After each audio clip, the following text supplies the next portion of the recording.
नमस्कार दोस्तों। इससे पहले वाली वीडियो में हम लोगों ने प्राचीन इतिहास में 2 सेशन कंप्लीट कर दिया है। आज हमारा तीसरा वीडियो होगा, जो कि इलाहाबाद हाई कोर्ट के लिए चल रहा है सेशन, ठीक है? यहाँ से कुछ इंपॉर्टेंट क्वेश्चन पूछे जा सकते हैं, उस पर आज हम लोग चर्चा करेंगे। जैसा कि हम लोग जानते हैं कि सिंधु सभ्यता का जब पतन होता है, तो इसके बाद ही साथ ही कुछ वैदिक काल का समय होता है और इसके बारे में कैसे हमें पता चलेगा? ज़ाहिर-सी बात है कि हम लोग जानते हैं इस बात को कि अगर हमें प्राचीन इतिहास को जानना है या कोई भी इतिहास को जानना है, तो जानने के लिए हमारे पास कुछ न कुछ साक्ष्य होना चाहिए। अब अगर उस समय में लिखने का काम है, तो ज़ाहिर-सी बात है उस समय हमें क्या मिलना चाहिए? लिखित साक्ष्य मिलना चाहिए और लिखित साक्ष्य को हम क्या बोलते हैं साथी? साहित्य बोलते हैं, है ना? यानी उस समय की अगर किताब वगैरह मिल जाए तो हम लोग जान पाएँगे, है ना? लेकिन अगर मान लीजिए कि कोई समय ऐसा है जहाँ पर अभी लोग लिख नहीं रहे हैं, ठीक है? लेखन कला का बहुत डेवलप्ड रूप से विकास नहीं हो पाया है, डेवलप नहीं हो पाया है, तो भी हमें वहाँ से कुछ न कुछ साक्ष्य मिलते हैं साथी। ऐसे ही वैदिक काल की जानकारी के लिए एक साक्ष्य हमें मिलता है, वह है बोगाज कोई का अभिलेख। बोगाज कोई से एक अभिलेख प्राप्त होता है जो 1400 ईसा पूर्व के समय का है, ठीक है? और वर्तमान में देखेंगे तो जो तुर्की देश है, वहाँ पर यह एशिया माइनर एक लोकेशन है, वहाँ से हमें प्राप्त होता है बोगाज कोई नाम का अभिलेख। तो आखिर में बोगाज कोई अभिलेख में हमारे यहाँ से क्या लेना-देना?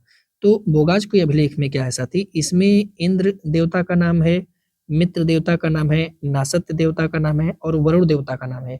लेकिन इसमें अग्नि देवता का उल्लेख नहीं किया गया है, ठीक है? फिर भी हमारे लिए कोई काम करे, हमारे लिए क्या काम है? हो सकता है इंद्र पूरे देश, पूरे विश्व के इंद्र हों, हैं कि नहीं है? लेकिन इसी बोगाज कोई अभिलेख में साथी यहीं से एशिया माइनर से हमें आर्य संस्कृति का भी प्रमाण मिलता है। देखिए, अब बवाल हो गया कि हमारी संस्कृति का प्रमाण वहाँ कैसे मिला है? और सुनिए, इसमें वैदिक देवी-देवताओं का भी नाम उल्लेख है। तो इसीलिए कहते हैं कि यह ईरान से भारत में आए आर्यों को सूचना देता है कि जो आर्य थे, वह ईरान से भारत में होकर के आए हुए थे। ये बात कहाँ से पता चला हमें? बोगज कोई नामक अभिलेख से साथियों पता चलता है, ठीक है? तो इसीलिए कभी-कभी पूछता है कि भई बोगज कोई अभिलेख का क्या संबंध है, कैसे है? तो वो हम लोग बताएँगे। और अगर आपसे पूछे कि बोगज कोई अभिलेख में कौन-कौन से देवता का नाम उल्लिखित है, तो बताइएगा इंद्र का है, मित्र का है, नासत्य का है, वरुण का है। लेकिन उसमें किसका उल्लेख नहीं किया गया है? तो जवाब होगा हमारा अग्नि का उल्लेख नहीं किया गया है, पहला चीज़, ठीक है? लेकिन हम लोग क्या करते हैं ज़रा-सा देखेंगे, अभी ऊपर हम लोग समझेंगे कि आखिर में आर्य का मतलब क्या होता है? तो आर्य का मतलब श्रेष्ठ होगा, लेकिन यहाँ पे वैदिक में वेद से क्या मतलब है? तो देखिए सर संस्कृत का एक शब्द है वेद और इसी से निकला है साथी वैदिक, ठीक है? जिसका अर्थ होता है साथी ज्ञान, ठीक है? और वैदिक संस्कृति के निर्माता कौन माने जाते हैं? तो ये निर्माता माने जाते हैं आर्य और माना जाता है कि आर्य जो मूलतः यह मध्य एशिया में लोकेशन है साथी बैक्टीरिया वहाँ से थे। कुछ लोग मानते हैं कि यह अल्पाज जो पर्वत है, उसके पूर्वी भाग में यूरेशिया था, वहाँ से ये लोग साथियों आए हैं। मिला-जुला के हमें ये याद रखना है कि आर्य का मतलब क्या होता है? तो ये पेपर में आता है कि आर्य का मतलब क्या होता है? तो श्रेष्ठ होता है या इसे हम श्रेष्ठ भी बोल सकते हैं या एक उत्तम व्यक्ति। तो यहाँ पे ध्यान रखिएगा आर्य का मतलब क्या होगा? एक उत्तम व्यक्ति और ये बात पेपर में कई बार पूछा जा चुका है, ठीक है? एक व्यक्ति हैं भगवान दास गिरवानी, इन्होंने अपनी पुस्तक में रिटर्न्स ऑफ आर्यन्स लिखा है और उन्होंने कहा है कि आर्य कहीं से आए हुए नहीं थे, इनका मूल निवास साथियों कहाँ पे है? भारत में, ठीक है? तो इनका नाम याद रखेंगे, रिटर्न्स ऑफ आर्यन्स पुस्तक कौन लिखा? तो जवाब होगा भगवान दास गिरवानी, ठीक है? यहाँ पे एक और अभिलेख है साथी जो कि सीरिया में मिलती है, मेतानी करके, ठीक है? और एक कस्ताइट अभिलेख। इन दोनों अभिलेख में भी हम आर्यों का नाम पाते हैं, तो ध्यान रखेंगे इस बात को। आर्य भारत में सबसे पहले कहाँ पे रहना स्टार्ट करते हैं? तो पंजाब और अफ़गानिस्तान के क्षेत्र में ये लोग बसे हुए हैं, ठीक है? याद रखेंगे इस पॉइंट को। ऋग्वेद में पंचजन ऋग्वेद आर्यों के पंचजन में 5 लोग शामिल हैं। कौन-कौन? एक का नाम है यदु, द्रुह्यु, पुरु, अनु और तुर्वसु। ये पंचजन लोग थे साथी, है ना? कृषि और पशुपालन आजीविका का इनका मुख्य साधन होता है, ये भी ध्यान रखेंगे। लेकिन आर्यों का जीवन नगरीय नहीं है साथी, यह ग्रामीण है। मतलब इनका जीवन गाँव की तरह चल रहा है। सोचिए, इतना वेल डेवलप हमारा था, लेकिन इनका जीवन साथियों गाँव की तरह चल रहा है। हम वैदिक काल को 2 पार्ट में बाँटते हैं, लेकिन किस आधार पे बाँटते हैं? दरअसल आपने देखा था कि अभी पीछे हम लोगों ने देखा कि हमने तांबे का इस्तेमाल करना तो सीख लिया था, ठीक है? पर हमारी सभ्यता ही नष्ट हो गई वरना हम और आगे चलते हैं। तो होता क्या है कि इसको बाँटने के लिए लोहे की उपलब्धता जैसी चीज़ का प्रयोग करते हैं। देखिए लोहे की उपलब्धता आपको हमने पहले भी बताया था कि सिंधु सभ्यता के लोग लोहे से परिचित नहीं थे। अगर लोहा उस समय होता तो वो लोग इतनी भयानक अच्छे से कृषि करते ना, तो ये लोग कभी खत्म नहीं होते साथी। लेकिन लोहे की उपलब्धता सिंधु सभ्यता में नहीं थी, और इसी लोहे की उपलब्धता के आधार पे हम वैदिक काल को 2 पार्ट में मिला करके पढ़ते हैं। एक को हम लोग बोलते हैं ऋग्वेद, जहाँ पे अभी लोहा नहीं आया हुआ, एक साथ ही होगा वो आपका उत्तर वैदिक काल। तो एक ऋग्वैदिक काल और एक उत्तर वैदिक काल। ऋग्वैदिक काल का समय 1500 ईसा पूर्व से 1000 ईसा पूर्व तक का माना जाता है, जबकि उत्तर वैदिक का काल 1000 से 600 ईसा पूर्व में माना जाता है साथी। और फिर 600 ईसा पूर्व में हम लोग देखते हैं जो जन थे, अब लोग इकट्ठा होकर के बनाने लगेंगे जनपद, और इसी जनपद से साथी उत्तर वैदिक काल में जनपद बनेगा। उसके बाद से यहीं से निकल के आएगा साथी महाजनपद, ठीक है, महाजनपद। और आगे हम लोग पढ़ते हैं 6वीं शताब्दी ईसा पूर्व, यानी 600 ईसा पूर्व का महाजनपद, और इसमें हम लोग पढ़ेंगे आगे चल के अगली वीडियो में 16 महाजनपद के बारे में, ठीक है। फिर इसी महाजनपद से आगे आप जानते हैं मौर्य काल होगा, मौर्योत्तर होगा, गुप्त होगा, गुप्तोत्तर होगा, ठीक है। पहले हम देख लेते हैं कि ऋग्वैदिक काल में हमसे क्या क्या सवाल पूछते हैं, क्या क्या आ सकता है। तो पहली बात तो ये जान लेते हैं कि आखिर में ये लोग थे कहाँ, ऋग्वैदिक काल के जो लोग आए वो लोग कहाँ थे। तो ऋग्वैदिक संस्कृति सप्त सिंधु प्रदेश में विकसित हुई थी। ये प्रदेश, ये क्षेत्र कहाँ पे पड़ेगा, तो साथ ही अगर हम लोग थोड़ा सा बनाए अपने प्यारे भारत महान को, ठीक है, ये रहा मान लीजिए अपना प्यारा भारत महान, ठीक है। तो प्यारे भारत महान में आप देखोगे तो ये जो प्रदेश, ये जो एरिया है साथी, जो सिंधु नदी का पूरा ये जाल है पंच नदियों का, ये प्रदेश हमारा सप्त सिंधु प्रदेश कहलाता है, ठीक है। तो ये लोग भाई यहीं पर थे। यही कारण है कि अफगानिस्तान की 4 नदी का उल्लेख ऋग्वेद में कर दिया गया। ये आपका अफगानिस्तान, अब ऐसा नहीं कि इतने दूर में, नहीं पूरा फैला था ना। तो अफगानिस्तान की 4 नदियां हमें ऋग्वेद में देखने को मिलती हैं साथी। कौन कौन सी वो 4 नदियां हैं, इनका नाम याद रखिएगा। एक का नाम है कुंभा, फिर कुर्रम, फिर गोमती और स्वास्तु। तो अब इनका इस समय नाम क्या पड़ गया है, काबुल नदी, कुर्रम नदी, गोमल नदी और स्वात नदी। तो ये चारों नदियों का उल्लेख है। आपसे पूछेगा कि भैया कौन सी नदी कहाँ पे है, या अफगानिस्तान में कौन सी नदी थी जिसका वर्णन ऋग्वेद में है, तो जवाब होगा आपका कुंभा, जवाब होगा आपका क्रुम, ठीक है, जवाब होगा आपका गोमती नदी, ठीक है, और इसी तरह से स्वास्तु नदी। तो ये चारों नदियां हैं जिनका उल्लेख ऋग्वेद में है, और ये चारों की चारों नदियां ऋग्वेद से हैं, ठीक है। सप्त सिंधु प्रदेश में अगर देखेंगे तो ऋग्वैदिक काल में 7 नदियां हैं, जैसे सिंधु नदी, सरस्वती, शतुद्री नदी जिनका नाम है सतलज, ये भी पूछता है पेपर में, बिपाशा, विपाशा का नाम व्यास है, प्रश्नेरी का रावी, वितस्ता का झेलम और अस्किनी का चिनाव। तो ये कुछ नदियां हैं जो पूछते हैं। अगर हम देखेंगे वैदिक नदियों को लेकर के, तो ऋग्वेद में अगर आप देखेंगे तो कुल 21 नदियों का उल्लेख मिलता है। कितनी, 21 नदियां हैं। और इन 21 नदियों में सिंधु नदी का नाम सबसे ज्यादा बार उल्लेखित किया गया है, जबकि आप देखेंगे गंगा नदी को तो 1 बार नाम मिलता है, यमुना नदी का यहाँ पर 3 बार नाम मिलता है, कश्मीर की एक नदी है मरुद्वृद्धा, इनका भी उल्लेख किया गया। पेपर में कई बार आता है कि मरुद्वृद्धा कहाँ की नदी थी जिसका उल्लेख ऋग्वेद में होता है, तो याद रखिए यह जो नदी है यह कश्मीर में है, ठीक है। सबसे ज्यादा बार किसका नाम आया, सिंधु नदी का आया। यमुना नदी का कितना बार आया, तो यहाँ पे 3 बार यमुना नदी का उल्लेख किया जाता है। ये पेपर में आता है, याद रखेंगे इसको, ठीक है। और देखिए एक क्वेश्चन और पूछता है साथी कि सरस्वती, आर्यों की सबसे पवित्र नदी कौन सी थी। तो अब तो खत्म हो चुकी हैं सरस्वती नदी, ये आर्यों की सबसे पवित्र नदी थी, और इन्हें सभी नदियों की माता यानी नदीत्मा के नाम से जाना जाता था। इन्हीं को मातेत्मा, इन्हीं को देवीत्मा, इन्हीं को नदीत्मा भी कहते हैं। और इसे आप लगाइए मोस्ट इंपॉर्टेंट, शायद आपके इलाहाबाद हाईकोर्ट में ये क्वेश्चन देखने को मिले कि आर्यों की सबसे पवित्र नदी कौन सी है या थी, तो जवाब होगा आपका सरस्वती नदी। या ऐसे सवाल पूछ सकता है कि नदीत्मा, देवीत्मा, मातेत्मा किसे बोलते हैं, तो सरस्वती नदी को बोलते हैं, ठीक है। बृहस्पति को हम वैदिक देवताओं का पुरोहित मानते हैं, ये भी सवाल में कई बार पूछा गया कि कौन है, तो बृहस्पति हैं, ठीक है। कुछ पर्वत और समुद्र की भी चर्चा मिलती है, जैसे हिमालय की चोटी के साथ ही मोजवंत, इसका उल्लेख ऋग्वेद में किया गया है। सोम नामक एक पेय पदार्थ का उल्लेख किया गया है, जैसे आजकल हम लोग सोम मदिरा पीते हैं वैसा कुछ था, ठीक है। और यहाँ पे हिमालय में स्थित था कौन, सोम, जो हिमालय से प्राप्त होता था साथी, ठीक है। सिंधु तथा सरस्वती के बारे में भी उल्लेख किया गया है कि ये नदियां कहाँ पे गिरती हैं, तो समुद्र में गिरती हैं, ठीक। अब देखिए वैदिक काल में कुल साहित्य है।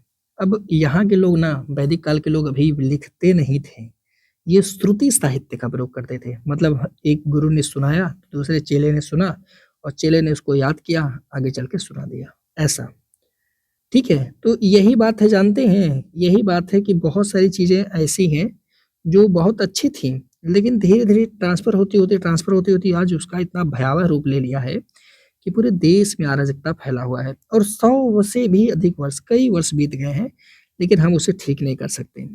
बहुत जगह ऐसी गलतियाँ हैं, मानवता धीरे-धीरे खत्म हो जहाँ लोगों के अंदर, बस लोगों के अंदर सिर्फ हम आ गया, मानवता खत्म हो गया साथी। यही कारण है। वैदिक साहित्य में आप देखेंगे तो इनमें क्या-क्या चीज़ें आती हैं।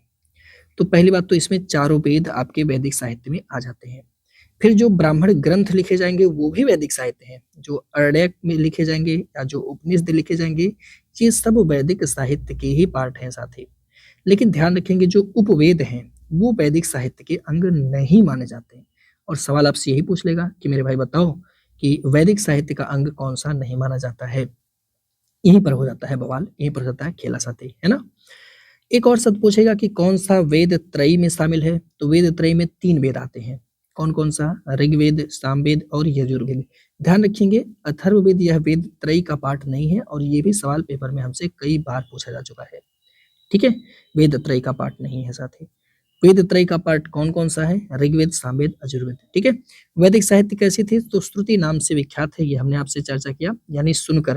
और वैदिक साहित्य अपरुषे और नित्य रहती है साथी। ठीक है? आगे हम बात करेंगे अब एक-एक वेद का। सबसे पहले हम चारों वेदों की चर्चा करेंगे, फिर उसके बाद इन्हीं के हम ब्राह्मण ग्रंथ, इनके अरण्यक, इनके उपनिषद की चर्चा करेंगे। ठीक है? और नोट्स करने की ज़रूरत नहीं है, जैसा कि मैंने पहले भी बताया है कि अगर आप अभी तक जॉइन नहीं किए हैं, तो हमारा ये ग्रुप ज़रूर जॉइन कीजिए साथी, जहाँ पे कंप्लीट आपकी पूरी तैयारी कराई जा रही है। 200 अंक की पूरी तैयारी इस नोट्स के साथ। बस आपका काम होगा कि इस नोट्स को पढ़िए, याद करिए, क्वेश्चन लगाइए। अगर क्वेश्चन नहीं लग रहा है, कुछ पॉइंट अगर छूट रहा है, तो उसको ये जो स्पेस बचा हुआ है, इस स्पेस में छोटा लिखिए, नहीं पूरा कहानी लिख डालिए, नहीं, छोटे-छोटे पॉइंट में उस पॉइंट को आप लिखिए। तो ये नंबर दिया है, आप इस नंबर पे व्हाट्सएप करिए और बोल दीजिए सर हमें इलाहाबाद हाई कोर्ट के ग्रुप में जॉइन करना है। इसकी फीस पूरे यूट्यूब पर सबसे सस्ता है और कंटेंट में सबसे अच्छा कंटेंट है, इसकी दावेदारी मैं दे सकता हूँ। तो ये साथ ही इसकी फिक्स प्राइस है, ना कम होगी, ज़्यादा हो सकती है पर कम नहीं होगी, ठीक है? तो आप यहाँ पे व्हाट्सएप करिए, यकीन मानिए कि इतने कम प्राइस में इतनी अच्छी क्वालिटी कंटेंट आपको कोई नहीं देगा, चाहे जिसके यहाँ से आप पढ़ लो, है ना? देखिए, तो भैया लेट ना करिए, शर्माइए नहीं, समय बीत जाएगा फिर पता नहीं क्या होगा, समय बीत जाएगा, पछताने से कुछ नहीं मिलेगा। ये बहुत ज़्यादा प्राइस नहीं है, अगर आप मेहनत करना चाहते हैं हमारे साथ तो जुड़ सकते हैं। 8881716810 एक ही नंबर है हमारा, है ना? देखिए, अब हम बात करेंगे साथी ऋग्वेद की।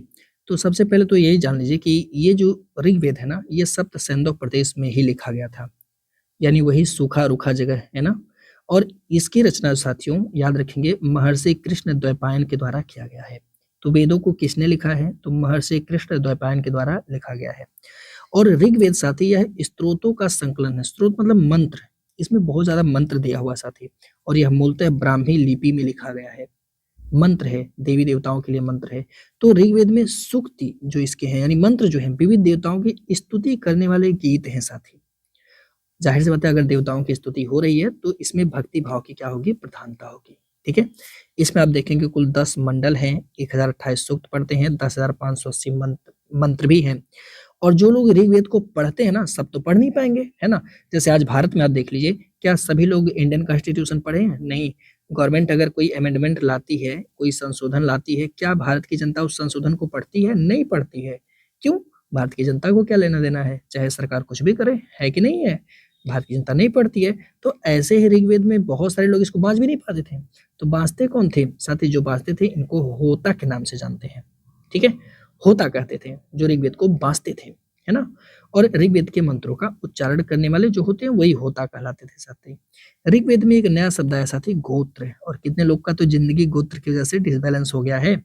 कितने लोग के जीवन में ये गोत्र आ जाता है और उनका विवाह जो है उस गोत्र में नहीं हो पाता है। जैसे आजकल आप देखते होंगे हिंदू धर्म में अगर ए नाम का कोई व्यक्ति है बेचारा और इसका गोत्र सेम हो जाता है, तो हो सकता है वो किसी व्यक्ति से विवाह नहीं कर पाए और ज़िंदगी भर के लिए वो पछताए और इन लोग को गाली भी देता हो, है ना? मेरे दोस्त आगे हम बात करेंगे कि ऋग्वेद में तो ऐसे कुल 10 मंडल हैं, पर हमें 10 मंडल नहीं जानना है, हमें तीसरा मंडल जानना है। क्यों सर? तीसरे मंडल में गायत्री मंत्र लिखा गया है और इलाहाबाद हाई कोर्ट ने हमसे ये बात 2021 में पूछा कि भाई ये बताओ, जो गायत्री मंत्र लिखा गया उसको लिखा किसने है? तो भाई लिखा है विश्वामित्र ने, पर 2025 में नहीं आएगा, आप घबराइए मत। क्यों? क्योंकि थोड़ा-सा लेवल बढ़ेगा और यूट्यूब के मास्टर चिल्ला रहे हैं कि वही आएगा, बिल्कुल नहीं, अच्छे लेवल का क्वेश्चन आएगा इस बार, है ना? तो मेरे भाई गायत्री मंत्र तो इसकी रचना विश्वामित्र ने किया हुआ है। कौन से मंडल में है? तो ये भी जवाब दे दीजिएगा तीसरे मंडल में। ऐसा ही जो चौथा मंडल है इसकी रचना वामदेव ने किया था और इस चौथे मंडल में याद रखिएगा इसमें कृषि से संबंधित कार्य का उल्लेख है। जबकि 9वें मंडल में साथी जिसकी रचना पौमान अंगीरा ने किया है, इसमें सोम का वर्णन है, ठीक है। तो यहाँ पे ये याद रखिएगा गायत्री मंत्र और लिखा किसने ये वाला याद रखिएगा और है कौन से मंडल में ये याद रखिएगा। बाकी ये पॉइंट याद रखिएगा और सीधे इनका मंडल याद रखिएगा। वामदेव को रटने की जरूरत नहीं है। पौमान अंगीरा को मत रखिएगा। सोम का वर्णन कहाँ पे किया गया, तो ये 9वां मंडल। 10वें मंडल में क्या है ऋग्वेद के, तो साथ ही इसमें सबसे बेकार शूद्र शब्द की परिभाषा दी गई है। अब तत्कालीन समय में क्या था, अब लोगों ने इसको लिखा है अपने स्वार्थ भाव से लिखा है। क्यों लिखा है, भगवान ने बेड़ा पार लगा हुए हैं। जैसे आजकल मैं अगर आपसे कहूँ कि आप एक्सपेक्ट करिए कि गवर्नमेंट कोई रूल बनाए, तो आपको लगेगा कि उस रूल में एक बहुत बुरी बदबू आपको नजर आएगी, वैसा थी सांप्रदायिकता की बदबू। क्योंकि देखिए जैसा लोग नियम बनाएंगे ना वैसे ही तो बनेगा। अब मेरे दिमाग में क्या उल्टा सीधा चल रहा है, मैं वैसे ही नियम बनाऊंगा। तो सांप्रदायिकता की बदबू आजकल के राजनेताओं में देखने को मिलती है ना। तो अगर इनको कुछ लिखने के लिए कह दिया जाए तो क्या उनमें सांप्रदायिकता नहीं दिखेगी, दिखेगी। बात के लोग जो लिखेंगे वैसा हो जाएगा। तो मैंने क्या कहा, श्रुति साहित्य थी, लेकिन अब लोग जब लिखें तो लिखने में क्या हुआ भगवान ने जाने। हालांकि इसमें लिखा गया साथ ही 10वें मंडल में एक वर्ड जिसका नाम है पुरुष सूक्त है, और इसमें पुरुष सूक्त में शूद्र शब्द का पहली बार वर्णन हमें देखने को मिलता है। तो ऋग्वेद के कौन से मंडल में, 10वें मंडल में साथी, है ना। आगे हम देखेंगे। देखिए हमारा ये क्लास है और इस क्लास में मैं आपको समझाने का प्रयत्न करूंगा। मेरा कोई वो ऐसा मतलब किसी पार्टिकुलर कास्टिज्म को लेकर के नहीं है। शिक्षित व्यक्ति बिल्कुल इस पर चर्चा नहीं करता, लेकिन स्थितियों परिस्थितियों को समझने की कोशिश हम जरूर करेंगे, है ना। साथ ही अब सवाल आ जाता है कि सर ये ब्राह्मण ग्रंथ क्या चीज होती है। तो देखिए जितने भी वेद हैं उन सबके कुछ ब्राह्मण ग्रंथ लिखे गए हैं, ठीक है। जैसे ऋग्वेद के 2 ब्राह्मण ग्रंथ हैं और ये पेपर में पूछता है कि कौन सा ऋग्वेद का ब्राह्मण ग्रंथ है कौन सा नहीं है। जैसे ऐत्रेय ये भी ब्राह्मण ग्रंथ है और कौशितकी नामक ब्राह्मण ग्रंथ है। ऐत्रेय ब्राह्मण की बात करेंगे तो इसकी रचना जो है महीदास के द्वारा किया गया, और इस ऐत्रेय ब्राह्मण में राज्याभिषेक के लिए जो यज्ञ है वो सबकी बातें इसमें की गई थी, है ना।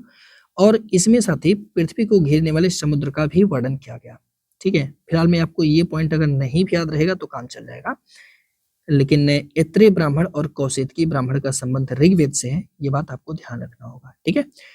कौशितकी को ही हम संखायन ब्राह्मण के नाम से जानते हैं। ये वाला पॉइंट आप थोड़ा सा दिमाग में रखना कि कौशितकी ब्राह्मण को ही हम संखायन ब्राह्मण के नाम से जानते हैं।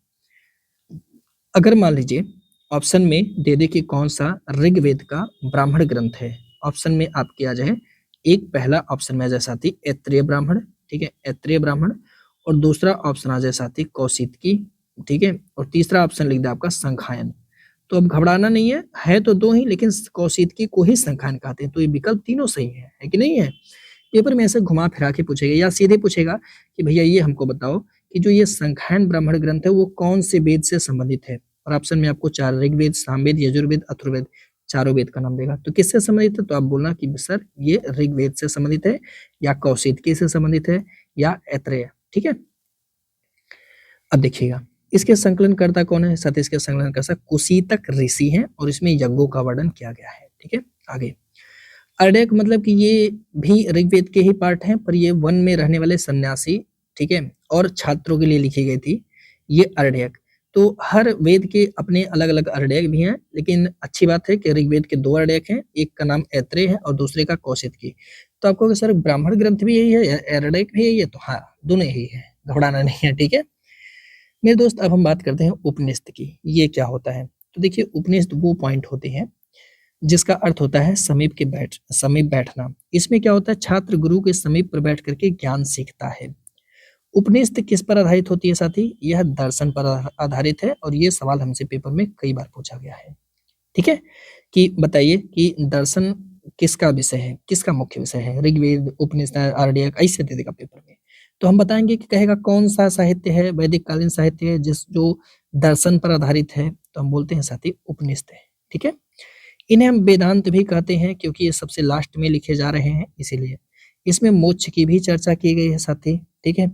जैसे श्वेताश्वर उपनिषद में देखिएगा तो पहली बार मोक्ष जैसा शब्द यहाँ पे लाया जाता है। आगे चल के बहुत सारे महापुरुषों ने मोक्ष शब्द का प्रयोग किया है, यहाँ तक कि महात्मा बुद्ध और महावीर स्वामी जैसे लोगों ने भी मोक्ष प्राप्ति, निर्वाण प्राप्ति की बात की हुई है साथी, ठीक है। लेकिन यहाँ पे याद रखेंगे कि वेदों में मोक्ष जैसा कुछ नहीं है, वेदों में मोक्ष की चर्चा नहीं है। उपनिषद में है जो कि वेदांत हैं, जो कि चारों वेद से अलग हैं, ध्यान रखिएगा सर, है ना? ये पॉइंट को थोड़ा आप याद रखिएगा। उपनिषद में विदेह है, अच्छा ये पॉइंट ध्यान रखिएगा, ये बहुत इंपॉर्टेंट है साथी। इनका आपसे पूछेगा कि इनका वर्णन है उपनिषद में, तो विदेह राजा जनक माता सीता वाला हो, विदेह राजा जनक का वर्णन हमें देखने को मिलता है उपनिषद के अंदर। पंचालों के राजा है साथी प्रवाह जाबली, देखिए मुझे इनका नाम अलग अलग तो लीजिएगा, ठीक है? प्रवाहड़ जाबली, मुझे ऐसे करके इनका नाम याद है, प्रवाहड़ जाबली, ठीक है? ये पांचाल के राजा थे, ठीक है? वही जहाँ से रानी पांचाली है साथी, है ना? कैकेयी के राजा है साथी अश्वपति, और काशी के राजा उस समय अजात शत्रु हैं, यानी इनके बारे में भी जानकारी मिलती है। कहानी में ये लोग भी हैं साथी, यानी जिस समय ये लिखा जा रहा है इसका मतलब 6ठी शताब्दी चल रहा है, क्योंकि अजात शत्रु का समय आप देखेंगे तो अभी आगे हम लोग देखेंगे हर्यक वंश, तो वहां पे अजात शत्रु हमें देखने को मिलेगा, ठीक है? तो इनकी बारे में जानकारी मिलती है। हमसे पूछता है कि किस राजा का उल्लेख जो है उपनिषद में है, तो नाम याद रखेंगे राजा जनक, और प्रवाहड़ जाबाली का नाम मिलता है जो कि पांचाल के राजा हैं। फिर राजा अश्वपति कैकेय के राजा हैं, और अजात शत्रु की नाम देखने को मिलता है, ठीक है? एक शब्द है तामसोमा ज्योतिर्गमय, यह उपनिषद से ही संबंधित है, जिसका अर्थ होता है अंधकार से प्रकाश की ओर। तामसोमा ज्योतिर्गमय का मतलब होता है अंधकार से प्रकाश की ओर। उपनिषदों की संख्या अगर आप देखेंगे साथी, तो उपनिषदों की कुल संख्या है 108, लेकिन 10 इंपॉर्टेंट माने जाते हैं, जैसे केन उपनिषद, कठन उपनिषद, प्रश्न उपनिषद, मुंडक उपनिषद, छांदोग्य, बृहदारण्यक, मांडूक्य, ऐत्रेय और तैत्तिरीय, ठीक है? ऋग्वेद के 2 उपनिषद हैं, तो ऋग्वेद के हैं ऐत्रेय और कौशितकी। तो आपने देखा ऋग्वेद के 2 ब्राह्मण ग्रंथ हैं, ऐत्रेय और कौशितकी। ऋग्वेद के 2 अर्ण्यक हैं, ऐत्रेय और कौशितकी। ऋग्वेद के ही 2 उपनिषद हैं, ऐत्रेय और कौशितकी, ठीक है? तो ऋग्वेद में कोई कंफ्यूजन नहीं है, ओके? नाउ अब हम बढ़ते हैं साथी सामवेद में। साम का मतलब होता है साथी गान, गीत संगीत हो, नृत्य जिसे बोल सकते हैं, ठीक है? इसे हम ऋग्वेद का अभिन्न अंग मानते हैं। क्यों भाई, ऐसा क्यों? क्योंकि सामवेद का संकलन ऋग्वेद पर ही आधारित है। बहुत सारे मंत्र वगैरह ऋग्वेद के सामवेद में देखने को मिलते हैं साथी, और इसके मंत्रों का जो गायन करते हैं उन्हें हम उद्गाता बोलते हैं। याद रखिएगा, उद्गाता कौन है साथी? तो जो सामवेद के मंत्रों का गायन करेंगे उन्हें हम उद्गाता कहते हैं, ठीक है? आप देखोगे सामवेद के 3 शाखाएं, जो सामवेद है इसके 3 शाखाएं मिलती हमें देखने को। जब हम भविष्य में कभी आपको पीसीएस वगैरह की तैयारी कराएंगे तो वहां पे हम पढ़ेंगे। एक इसकी शाखा होती है, इसका नाम है साथी कौथुम नाम की शाखा, ठीक है? एक शाखा होती है राडायनीय शाखा, ठीक है? ये पेपर में आएगा, राडायनीय शाखा। और एक होती है जैमिनीय शाखा। तो पेपर में ये पूछेगा कि भैया कौन सा है जो जिसका संबंध सामवेद से है, तो याद रखिएगा, बता दीजिएगा, ठीक है? अब हम बढ़ते हैं कि इसके कौन कौन से ब्राह्मण अर्डयक उपनिषद क्या क्या है, सब एक बार में देखने को कोशिश करते हैं। देखिए, अगर हम बात करेंगे साथी कि सामवेद में कौन कौन से ब्राह्मण ग्रंथ हैं, तो साथी हमें यहाँ 2 ब्राह्मण ग्रंथ देखने को मिलते हैं। कौन कौन सा सर? एक तो आपका मिलेगा साथी तांड ब्राह्मण। कौन सा? तांड ब्राह्मण। इसी तांड को हम पंचविश ब्राह्मण भी कहते हैं। ये सवाल हमसे पेपर में बार बार आया हुआ है कि भैया पंचविश ब्राह्मण किसे बोलते हैं, तो याद रखिएगा पंचविश हो या तांड हो, ये दोनों हमारा सामवेद का ब्राह्मण ग्रंथ है। दूसरा जो होता है वो हमारा होता है जैमिनीय, ये भी इंपॉर्टेंट है, जैमिनीय साथी, है ना? तो ये हमारा जो है किसका है, तो हम बताएंगे ब्राह्मण ग्रंथ का है, ठीक है? जैमिनी में हम देखेंगे तो साथी यहाँ पे याज्ञिक कर्मकांड के बारे में बताया गया है।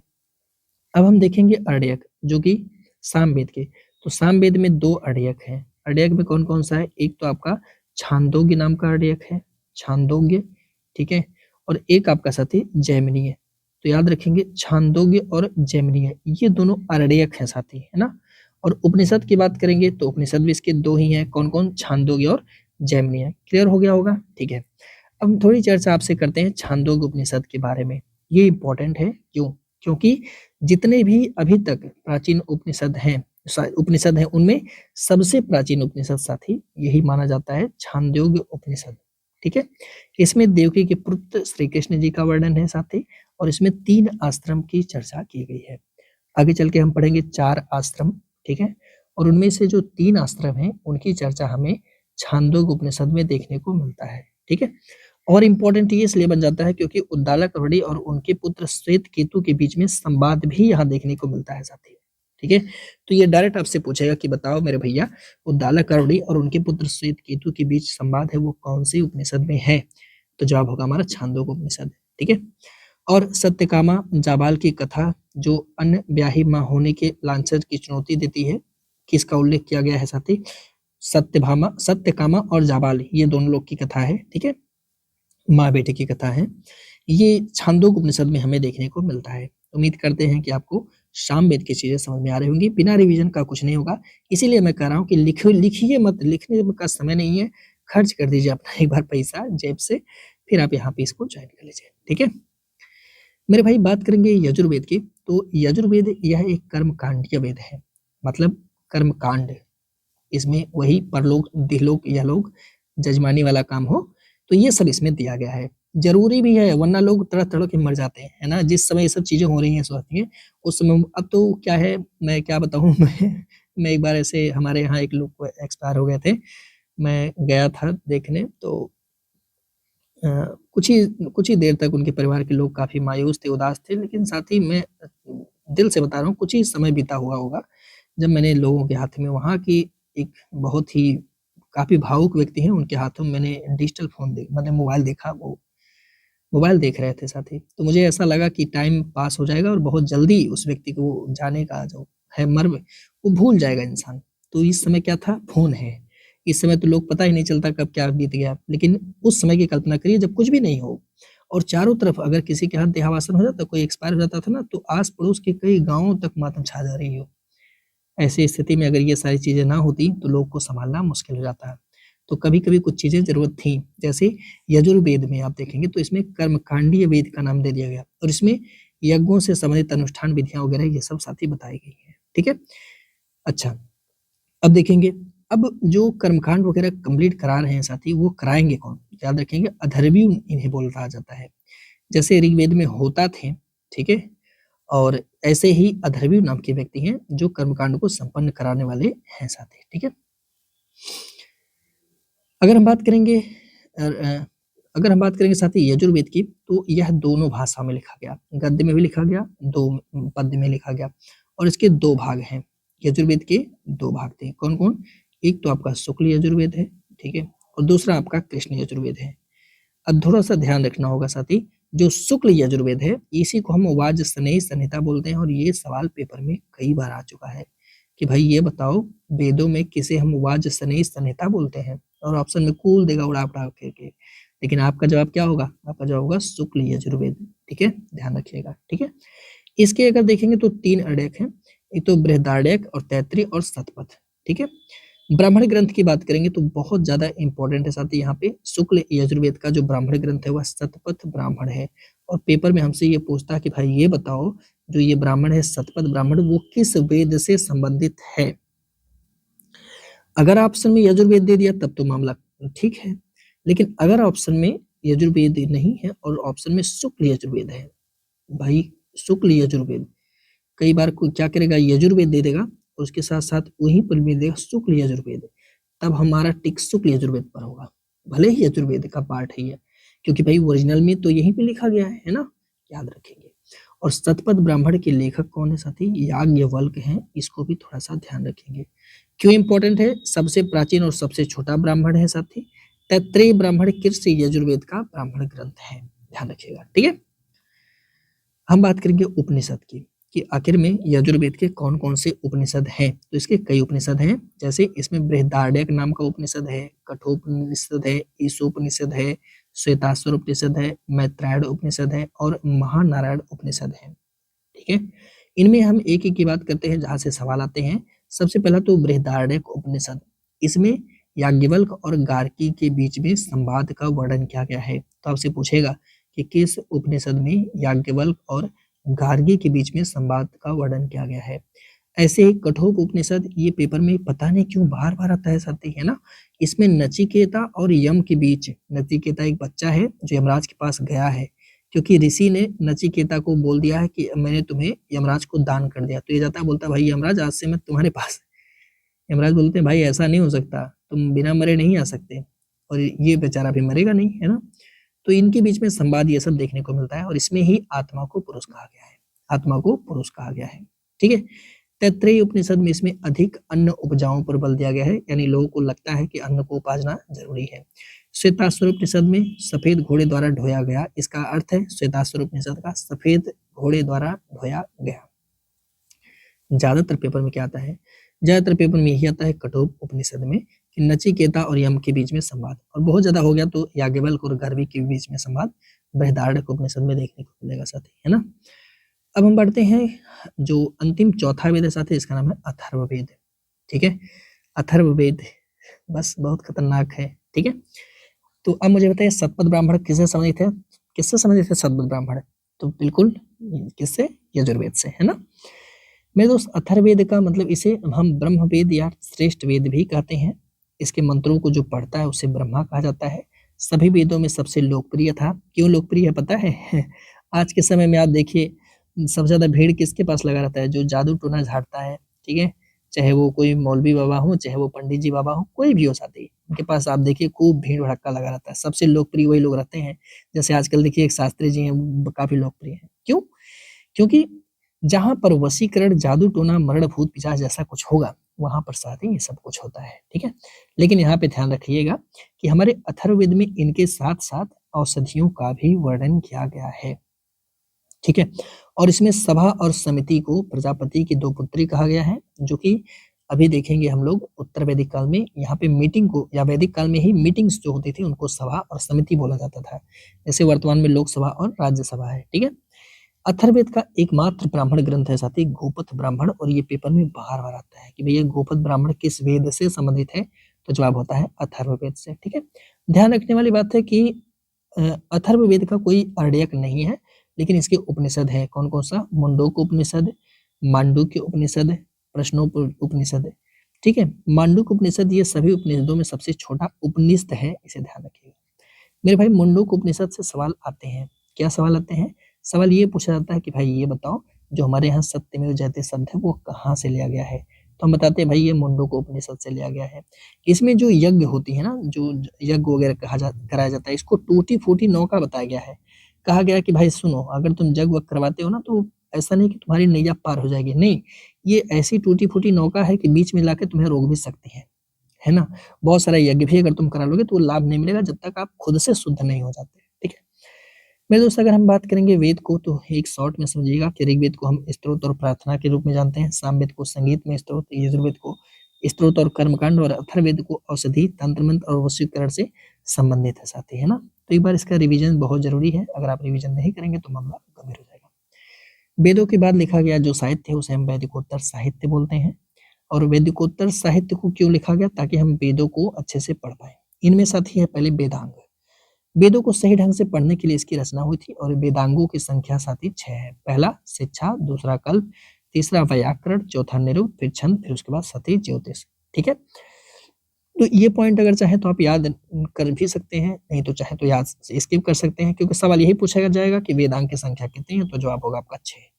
शिक्षा की बात करेंगे तो स्वरों के शुद्ध उच्चारण के लिए साथी शिक्षा शास्त्र की रचना की जाती है। ठीक है, और याद रखेंगे गायलम। ठीक है, गायलम शिक्षा शास्त्र का ग्रंथ है, पहला ग्रंथ है शिक्षा शास्त्र का गायलम साथी। ठीक है, इसकी रचना किसने करी हुई है? तो वामज नाम के एक ऋषि के द्वारा किया गया है। थोड़ा सा पढ़ लीजिए, पर याद करने की बहुत ज्यादा जरूरत नहीं है। दूसरा साथी कल्प। कल्प में क्या है कि जो विधि नियम है, ठीक है, इन्हीं विधि नियम को हम साथी कल्प बोलते हैं। जो रूल्स वगैरह वहां पे लिखे गए थे, जैसे कर्मकांडिक रूल हो गए या ये चीजें साथी। ठीक है, और जो नियम है उसको कल्प बोलते हैं, और जो उस नियम के अंदर, ठीक है, जब यह नियम विधि सूत्र में लिख दिए जाते हैं, माने फॉलो कराने के लिए, तो इसे हम कल्प सूत्र कहते हैं। और 3 प्रकार के कल्प सूत्र हैं, एक तो स्त्रोत है, एक गृह है, और एक धर्म है। ठीक है, इसमें देखेंगे स्त्रोत में इसमें यज्ञ से संबंधित जानकारी है साथी।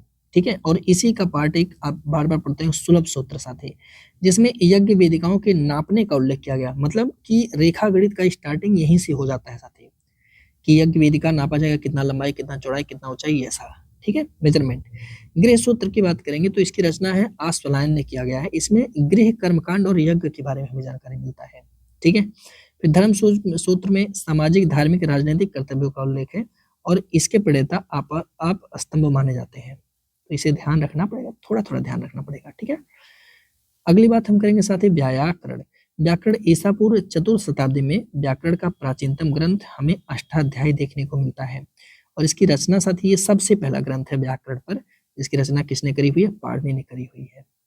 फिर उसके बाद हम पतंजलि का पाते हैं, ये भी व्याकरण ग्रंथ है, महाभाष्य साथ ही। फिर कात्यायन ने वर्तिका लिखा हुआ है, ये पॉइंट पेपर में आता है तो इसे आप स्टार बना लो, ठीक है। और इन्हीं तीनों को, पाणिनि, पतंजलि और कात्यायन, इनको हम मुनित्रय के नाम से जानते हैं। ये बात सवाल पेपर में कई बार पूछा गया कि मुनित्रय कौन है, तो यही तीन लोग हैं।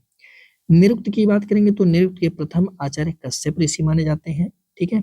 फिर यहाँ पे देखेंगे ईसा पूर्व 5वीं शताब्दी में एक व्यक्ति है यास्क, इन्होंने निरुक्त की रचना की है और पेपर में ये बात पूछते हैं कि निरुक्त किसका है, निरुक्त साहित्य जो है वो इसको किसने लिखा है। तो साथ ही जवाब याद रखेंगे, इसकी रचना यास्क के द्वारा की गई है और ये बात पेपर में कई बार पूछा गया है। अगर हम बात करेंगे छंद को लेकर के, तो छंद आप जानते हैं पद्यों को सूत्रबद्ध करने के लिए इसकी रचना की गई थी और पहला ग्रंथ है छंद शास्त्र, जिसकी रचना की गई है किसके द्वारा? पिंगल के द्वारा साथी, है ना। ज्योतिष की बात करेंगे तो ब्राह्मण और नक्षत्रों के विषय में भविष्यवाणी ज्योतिष का विषय था साथी। एक व्यक्ति है लग्ध मुनि, इनके द्वारा वेदांग ज्योतिष प्रथम ज्योतिष माना जाता है। तो अगर आपसे पूछे कि वेदांग ज्योतिष की रचना किसने किया, तो आपका जवाब होगा लग्ध मुनि साथी, है ना।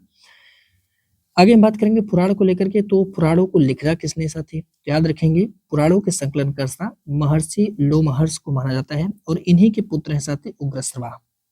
मत्स्य पुराण सभी पुराणों में सबसे प्राचीन पुराण होते हैं और याद रखेंगे पुराणों में 5 प्रकार के विषय का वर्णन है, जैसे सर्ग होते हैं, प्रतिसर्ग, वंश, मनवंतर और वंशावचरित। पुराणों की कुल संख्या कितनी है? 18 है। ये सवाल हमसे कई बार पूछा जाता है साथी। सबसे पुराना पुराण आपसे पूछा जाएगा तो आप बताना मत्स्य पुराण है साथी, है ना। फिर यही बात हम करते हैं महाभारत, तो याद रखेंगे इसी को हम मूल रूप से जय संहिता के नाम से जानते हैं। पहले इसमें साथी 8800 श्लोक थे, लेकिन अंतिम संस्करण में इसमें 1,00,000 स्त्रोत हो गए, सॉरी श्लोक हो गए, जिस कारण से इसे सत सहस्त्र संहिता के नाम से जाना जाता है। तो अगर आपसे पूछे सत सहस्त्री संहिता कौन है, तो आप बताना महाभारत है साथी, है ना। मौलिक रूप से अगर आप देखें तो इसे जो है संस्कृत भाषा में लिखित किया गया था। श्रीमद् भगवद गीता महाभारत का ही एक पार्ट है, पूरा महाभारत नहीं है, ठीक है। अब अगर हम देखेंगे कि वैदिक काल में कौन सा संगठन और कौन सा संस्थाएं थी, थोड़ा सा इसके बारे में तो देखिए ध्यान से इसको समझते हैं। हालांकि बहुत इंपॉर्टेंट नहीं है, पर यहाँ से सवाल पेपर में बन सकता है। जैसे आर्य प्रारंभ में विभिन्न जनों में लोग रहते थे, ठीक है, कई सारे जन इनके हुआ करते थे, ठीक है। और इन जनों के जो राजा थे उनको ये राजन बोलते थे, ठीक है। जैसे मान लीजिए कि 10-20 लोग हैं तो उनको मिलकर के जन बोल दिया, 50 लोग 100 लोग हैं तो जन थे। और राजन जो हुआ करते थे ये इनके हेड हुआ करते थे, चीफ हुआ करते थे, ठीक है। राजा को हम जनस्य गोपा भी कहते हैं या जन का प्रमुख भी कहते थे, ठीक है। क्या राजा वंशानुगत थे? तो राजा का पद साथी ये वंशानुगत था, यानी राजा का बेटा ही राजा बनता था। लेकिन शासन प्रणाली वंश परंपरा राजतंत्र थे, ठीक है। शासन प्रणाली वंश परंपरागत राजतंत्र थी। और 2 लोग थे साथी, एक तो सभा है और एक समिति है। ये दोनों इंस्टीट्यूशन साथी ये राजा पर नियंत्रण रखने का काम करते थे, ठीक है।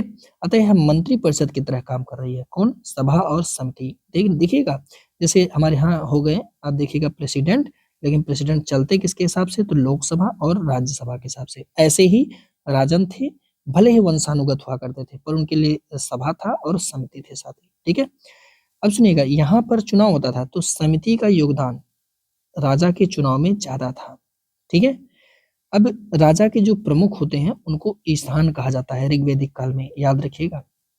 जो समिति थी वह कुलीन यानी संभ्रांत लोग और वृद्ध जनों की संस्था है, इसे ध्यान रखिएगा। बलि क्या थी? उस समय अगर आप देखेंगे तो प्रजा द्वारा स्वेच्छा से राजा को जो दिया जाता था उपहार, वही बलि है साथी, ठीक है। अब देखिए ये जो जन थे साथी, अगेन ये जन कई सारी विष में बटे हुए थे। जैसे ये जन पूरा है, फिर ये जन साथी, अच्छा जन मतलब मान लीजिए कि एक जनपद है पूरा, मैंने भले 10-20 लोग को बताया पर ये पूरा जनपद है। और इस जनपद को फिर से अगेन इस जनपद के अंदर हम कई सारे विष पाते हैं, ठीक है। मान लीजिए ये विष है साथी, है ना, गांव जैसे आप बोल सकते हो, ठीक है। और इस विष के अंदर ग्राम पाया जा रहा है मेरे दोस्त। इस विष के अंदर क्या था? कई सारे ग्राम हैं, छोटे छोटे, है ना, छोटे छोटे ग्राम हैं। ये है आपके ग्राम साथी, ठीक है। और ग्राम के अंदर जैसे आपके यहाँ ग्राम सभा होगा, इसके अंदर आप पाओगे ग्राम के अंदर साथी गृह थे, घर थे, ठीक है। ये हो गया यहाँ पे घर साथी, ठीक ठीक ठीक, ओके। उम्मीद करता हूँ आपको समझ में आ गया होगा।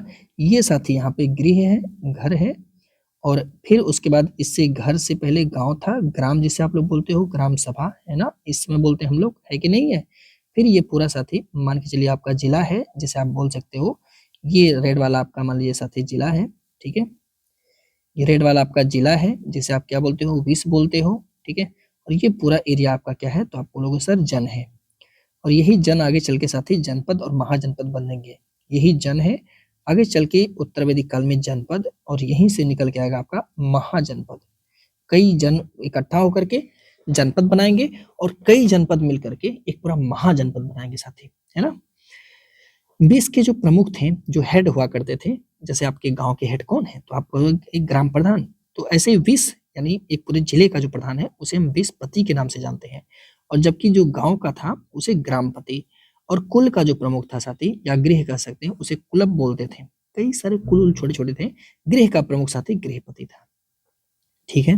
राजा के पदाधिकारी में पुरोहित सबसे श्रेष्ठ है, याद रखेंगे, पुरोहित वहीं से श्रेष्ठता पाते हैं, स्टार्ट हो जाता है साथी, है ना। ऋग वैदिक कालीन में कुछ संस्थाएं थी जिनकी चर्चा देखने को मिलती है, जैसे विदथ नाम की एक संस्था है, 122 बार इसका उल्लेख किया गया है साथी, ठीक है। ये संस्था सामाजिक, आर्थिक और सैन्य उद्देश्यों के लिए काम करती है। सभा नाम की एक और संस्था थी साथी। ऋग वैदिक काल में इसमें भी महिलाएं भाग लेती हैं।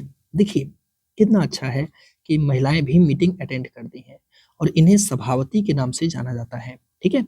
उत्तर वैदिक काल में अगर आप देखोगे तो महिलाओं की भागीदारी कम हो गई, क्योंकि लोग बुद्धिमान होने लगे। बुद्धिमान नहीं होने लगे लोग, निजी स्वार्थ, पुरुषत्व आ गया कि नहीं हम वाला, है ना। सभा जो है साथी, ये न्यायालय की तरह काम करती थी। समझिए कितना अच्छा सिस्टम था। फिर उसके बाद साथी निकल के आया समिति। राजा के निर्वाचन एवं पुनर्निर्वाचन में इसका महत्वपूर्ण योगदान होता था। इसकी तुलना आधुनिक लोकसभा से किया जाता है, जैसे लोकसभा होता है वैसे ही, ठीक है। इसके बाद है साथी गढ़। गढ़ की बात करेंगे तो यह एक जनसभा थी, और जिसकी गढ़पति थी। परिषद क्या थी, यह एक जनजातीय सैन्य सभा है। सोचिए यहाँ पर एक युद्ध होता है साथी, इसका नाम है दसराज युद्ध। यह परशुनी नदी के युद्ध पे लड़ा गया था, सॉरी परशुनी नदी के तट पे लड़ा गया था, जो कि रावी नदी का नाम है साथी। भरत वंश के राजा सुदास थे, और अन्य 10 राजाओं के बीच युद्ध हुआ था, और इसका उल्लेख हमें ऋग्वेद के 7वें मंडल में देखने को मिलता है। अगर हम लोग देखें कि ऋग्वेद के लोग की सामाजिक जीवन कैसी थी, तो गृह या कुल समाज की सबसे छोटी इकाई थी, और इस समय परिवार संयुक्त रूप से रहता था। आज का कहीं किसी के घर में 10 परिवार नहीं मिलेंगे, पर यहाँ के लोग रहते थे साथी, ठीक है। अभ्र कौन थे, तो वर और वधु को संयुक्त रूप से अभ्र बोलते थे। और यहाँ पे एक शब्द मिलते हैं जायदेस्तम। जायदेस्तम का मतलब कि पत्नी ही गृह है। तो जायदेस्तम शब्द का प्रयोग महिलाओं के सम्मान में किया जा रहा है, ध्यान रखेंगे। बहतु क्या था, तो बहतु विदाई के समय जो महिलाओं को उपहार या द्रव्य दिया जाता है, उसे बोलते थे। ऋग्वैदिक समाज कैसा है, पुरुष प्रधान है, महिला प्रधान नहीं है। जबकि हमारा हड़प्पा सभ्यता आप देखेंगे तो वहाँ पे ये महिला प्रधान है। लेकिन ये ऋग्वेद में आप देखेंगे तो यहाँ का समाज कैसा है, पुरुष प्रधान है, ठीक है। स्त्रियों की बात करेंगे तो साथ ही स्त्रियों की दशा को लेकर के तो कन्याओं का उपनयन संस्कार यानी उनका भी मुंडन होता था, जिससे वे पुरुषों की तरह शिक्षा को ग्रहण कर सके। धीरे धीरे नजर लग गई शिक्षा पर, है ना। ऋग्वैदिक ऋचाओं की रचना में स्त्रियों का भी योगदान है। सोचिए मतलब मंत्रों को लिखने में ये स्त्रियों का योगदान था उस समय ऋग्वैदिक काल में। स्त्रियां सभा और समिति में पार्ट लेती हैं साथी। पुनर्विवाह, नियोग प्रथा, बहुपति विवाह, यह भी साथी क्या था, प्रचलन में था, ठीक है। क्षेत्रज क्या था साथी, नियोग प्रथा से अगर कोई संतान उत्पन्न होता है तो ये था। आमुज कौन था, वो था साथी जीवन भर कुंवारी रहने वाली कन्याओं को आमुज कहा जाता था। तो थोड़ा सा इस पॉइंट को लिख लीजिएगा अच्छे से। जीवन भर पता नहीं क्या लिखा है, तो जीवन भर लिखिएगा। जो स्त्रियां जीवन भर कुंवारी रह जाती हैं उन्हें आमुजों के नाम से जाना जाता था। स्त्रियों को हालांकि अभी भी संपत्ति का अधिकार नहीं था, पर आज तक नहीं है, है ना। दहेज प्रथा, पर्दा प्रथा, सती प्रथा, इनका प्रचलन ऋग्वैदिक काल में अभी तो नहीं हुआ है। वर्ण व्यवस्था की बात करेंगे तो ऋग्वेद के 10वें मंडल में पुरुष सूक्त में पहली बार वर्ण व्यवस्था जैसा कुछ हमें देखने को मिलता है। शूद्र शब्द का पहली बार प्रयोग साथी हमें पुरुष सूक्त में देखने को मिलता है। ऋग्वैदिक काल में ही वर्ण व्यवस्था की उत्पत्ति हो चुकी है, इसको थोड़ा ध्यान रखेंगे। ऋग्वेद में दास प्रथा विद्यमान थी साथी। पुरुष और स्त्री का उल्लेख दास के रूप में किया गया है। आभूषण के रूप में अगर बात करें तो निष्क नाम का लोग एक आभूषण पहनते थे जो सोने का था। अयस जो था साथी वो तांबे का था। चांदी का उल्लेख ऋग्वेद में नहीं मिलता, ये बात हमारे लिए इंपॉर्टेंट है। अभी तक हमें चांदी का उल्लेख नहीं मिलता है, ठीक है। आगे हम अगर बात करेंगे आर्थिक जीवन, लोग क्या करते थे, कैसे रहते थे, तो कृषि की अपेक्षा यहाँ पे पशुपालन पर अधिक महत्व दिया गया था साथी। और पशुओं में यहाँ पे गाय सबसे श्रेष्ठ है। जैसे आप देखेंगे पाषाण काल में, तो पाषाण काल में तो यहाँ पे पाषाण काल में देखा जाए तो कृषि को ज्यादा प्रेफरेंस दिया गया, लेकिन वैदिक काल में पशुपालन को ज्यादा प्रेफरेंस दिया जाता है। ऋग्वेद में अगर देखेंगे तो 176 बार हमें गायों का उल्लेख देखने को मिलता है।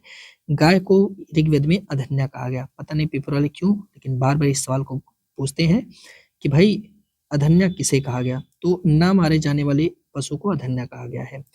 अष्टकर्णी कौन थी, तो अष्टकर्णी भी कहा जाता है जो गाय जिनका कान छेदा हुआ था। छेदे हुए कान वाली गाय को अष्टकर्णी बोलते हैं। पड़ी था साथी यह एक व्यापारी है जो कि पशुओं की चोरी करता है, ठीक है। गाय को सबसे मूल्यवान संपत्ति ऋग्वेद में माना जा रहा है, ठीक है। इसी प्रकार से ऋग्वेद में देखेंगे कुछ कृषि, तो हमसे यहाँ से सवाल आते हैं, इसीलिए इसको रट्टा मारना पड़ेगा। जैसे क्षेत्र बोलते थे जुता हुआ खेत, उर्वरा कौन था, उपजाऊ भूमि, खिल्य कौन था, जो हमारे यहाँ मेड़ बोलते हैं, दो खेतों के बीच की पट्टी, सीता कौन थी, ये बहुत इंपॉर्टेंट है, हल से बनी हुई नाली या कुंड को सीता बोलते हैं। हल कौन था साथी, तो लागल बोलते थे हल को।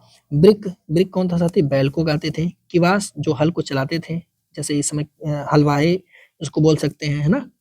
साकम क्या था साथी, ये खाद को बोलते थे। यव शब्द पेपर में कई बार आया, ये जौ को लिए प्रयुक्त होता था।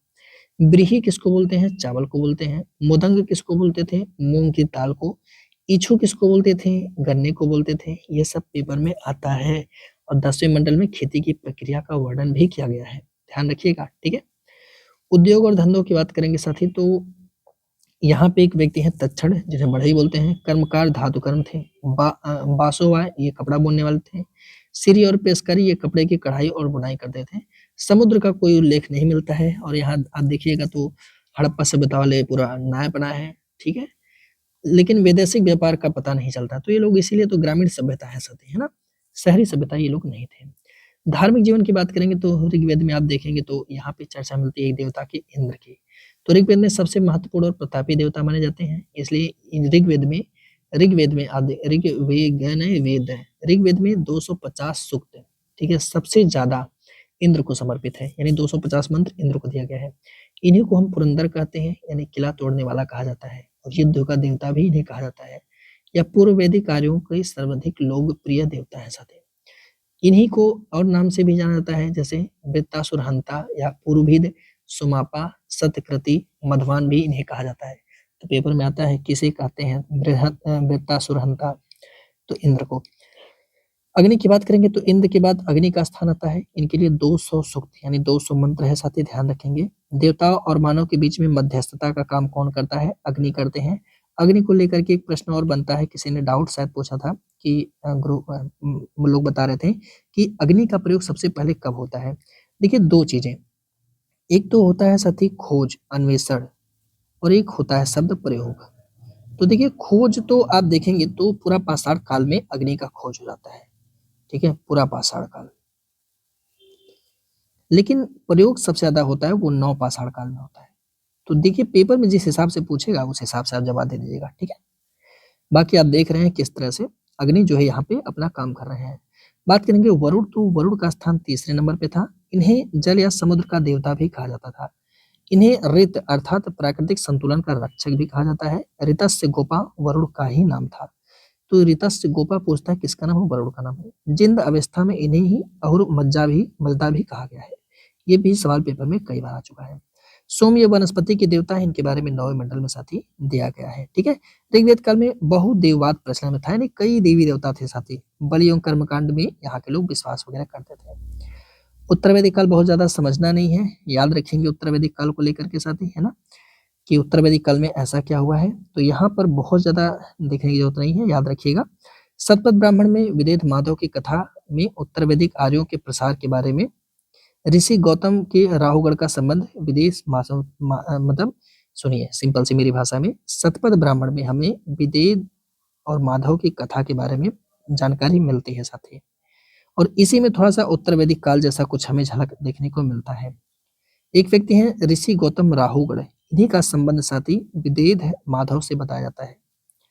उत्तर वैदिक आर्यों की पूर्वी सीमा साथी सदा नेरा नदी यानी वर्तमान में गंडक नदी तक थी। ठीक है। वैसे क्लास लिया जाए तो इसका 2-3 घंटे का क्लास होता है, पर बहुत ज्यादा डीपली नहीं चलना है, हमारा काम एग्जाम निकाल ले बस वही है। ठीक है। राजनीतिक जीवन देखेंगे तो छोटे छोटे जन मिलकर के अब क्या बना लिए साथी, जनपद बना लिए। और जन में आपने देखा था कितने लोग शामिल हैं। ठीक है। ऋग्वेद की जो विदथ नामक संस्था थी वो पूरी तरह से समाप्त हो गई है। राजा की शक्ति का विस्तार हुआ, उस पर सभा और समिति का प्रभुत्व अब धीरे धीरे कम होने लगा। राजा अब साथी मनमाने होने लगे। दिशाओं के आधार पर राजाओं के नाम अलग अलग अलग रखे गए। जैसे जो मध्य देश के राजा थे, मध्य देश में इन्हें राजा कहा जाता है। पूरब में जो लोग थे साथी इन्हें सम्राट कहा गया। पश्चिम में थे इन्हें स्वराट कहा गया। उत्तर में विराट और दक्षिण में राजा भोज हुए। ठीक है। अभी देखेंगे भोज, परमार और मान ये सब दक्षिण में है साथी। जो चारों दिशाओं को जीत लेता था उसे एक राट विजेता के नाम से जाना जाता था। राज्याभिषेक की बात करेंगे तो राजसूय यज्ञ के द्वारा राज्याभिषेक संपन्न कराया जाता है। सतपथ ब्राह्मण में राजसूय यज्ञ कैसे किया जाएगा उसके बारे में चर्चा की गई है। अब हमारे लिए मोस्ट इंपॉर्टेंट है ये 12 रत्न, जिन्हें आपको याद रखना है। पेपर में आएगा कि भैया सबसे प्रमुख रत्न कौन है, सेना है। पुरोहित दूसरे नंबर पे है। यहाँ पे उत्तर वैदिक काल में युवराज राजा के पुत्र हैं। महिषी याद रखिएगा कौन थे, तो यह पटरानी थे यानी जहाज। उत्तर वैदिक काल में ट्रेड स्टार्ट हो रहा, ध्यान रखिएगा। ठीक है। सुत राजा के सारथी हैं, ये तो बिल्कुल याद रखिएगा। संग्रहिता ये कोषाध्यक्ष है। इलाहाबाद हाई कोर्ट ने इसको कई बार पूछा हुआ है और कई एग्जाम में आता है कि भाई संग्रहिता कौन थे, तो कोषाध्यक्ष हैं। भाग दूध कौन है, इनको याद रखा। कर एकत्र करने वाले अधिकारी, ये मोस्ट इंपोर्टेंट है, याद रखें। ठीक है। पालगल भी मोस्ट इंपोर्टेंट है, वन के अधिकारी होते हैं। जबकि अस्तपति ये मुख्य न्यायाधीश थे, पर ये तीनों तो मोस्ट इंपोर्टेंट है। ये वाले पालगल, भागदूध, कर एकत्र, यही पेपर में आएगा आपके। संग्रहिता ये कोषाध्यक्ष, इन तीनों में से एक तो पेपर में देखने को मिलेंगे। महिषी को भी आप थोड़ा सा ध्यान रखेंगे, कोई गुनाह नहीं हो जाएगा। ठीक है। ग्रामीणी छत्ता, तो ग्रामीणी तो ग्राम का मुखिया था। छत्ता ये द्वारपाल हुआ करता था। यहाँ पे बलि, शुल्क और भाग ये कर थे जो कि राजा अपनी प्रजा से वसूला करता था। इनके पास अभी कोई अस्थाई सेना नहीं थी। सामाजिक जीवन में वर्णाश्रम व्यवस्था पर आधारित था साथी। स्त्रियों की दशा अब थोड़ी सी अच्छी नहीं हो पा रही है। ठीक है। गोत्र प्रथा पूरी तरह से साथी यहाँ पे उत्तर वैदिक काल में स्टार्ट हो चुका है। बाल विवाह प्रथा की शुरुआत होने लगी है। ठीक है। स्त्रियों का उपनयन संस्कार बंद, अपनी ही बेटियों को पढ़ना लिखाना बंद है। सोचिए, वो अपनी बेटियों को जो पढ़ने लिखने नहीं दे रहा है वो आगे क्या ही कर रहा होगा और लोगों की बेटियों के साथ क्या कर सकता है। जो इंसान अपनी बेटी का सम्मान नहीं कर सकता वो दूसरों की बेटी का कितना सम्मान करेगा, यूं आप एक्सपेक्ट कर सकते हैं। ठीक है। इसलिए मैं कभी कभी बहुत खिलाफ हो जाता हूँ लोग चीजों के, है ना। सभा और समिति अब ये पूरी तरह से भाग नहीं लेंगे। स्त्रियां ऐसी हो गई कि अब सभा समिति में बैठ ही नहीं सकती। सतपथ ब्राह्मण में तो स्त्री को अर्धांगिनी कहा गया है, लेकिन आगे नहीं। आश्रम व्यवस्था की बात करेंगे तो जबालो उपनिषद में एक साथ चारों आश्रम का हमें उल्लेख देखने को मिलता है, जबकि छंदोग उपनिषद में 3 आश्रम के बारे में चर्चा किया गया था। ये आश्रम कौन कौन से थे साथी, 4 ये हैं। सबसे पहले ब्रह्मचर्य आश्रम 25 साल की उम्र तक आपको कर लेना चाहिए। गृहस्थ 25 से 50, वानप्रस्थ 50 से 75, संन्यास जो है वो 75 से 100। ठीक है। इनके बारे में बस इतना ही जानकारी रखना है, बहुत ज्यादा जानकारी नहीं रखना है। हाँ, यहाँ पे कुछ पॉइंट हैं जिसे आपको याद रखना होगा। उत्तर वैदिक काल में कृषि का महत्व बढ़ गया। काहे भैया ऐसा क्या होगा, पशुपालन का महत्व घट गया, क्यों? क्योंकि उत्तर वैदिक काल में लोहा मिलने लगा, जिसे हम श्याम आयस और कृष्ण आयस के रूप में जानने लगे साथी। लोहा मिला तो जाहिर सी बात, फाल जो था साथी, फाल ये लोहे का बनने लगा। और आप देखेंगे लोहे का प्राचीनतम साक्ष्य 1000 ईसा पूर्व में एटा जिले में उत्तर प्रदेश के अतरंजी खेड़ा से हमें लोहे का साक्ष्य देखने को मिलता है। जुताई के लिए कृषंतः और पुआई के लिए वपन और कटाई के लिए लूनन और मृदंत मड़ाई के लिए अथर्ववेद में नहरू का उल्लेख साथी देखने को मिलता है। तो ये पॉइंट कुछ थे जिन्हें याद रखना होगा। बाकी कल हम लोग पढ़ते हैं महाजनपद और आगे की कहानी हम नेक्स्ट वीडियो में चर्चा करेंगे। एक बार रिवीजन जरूर करिएगा। मिलते हैं सेशन में। वंदे मातरम।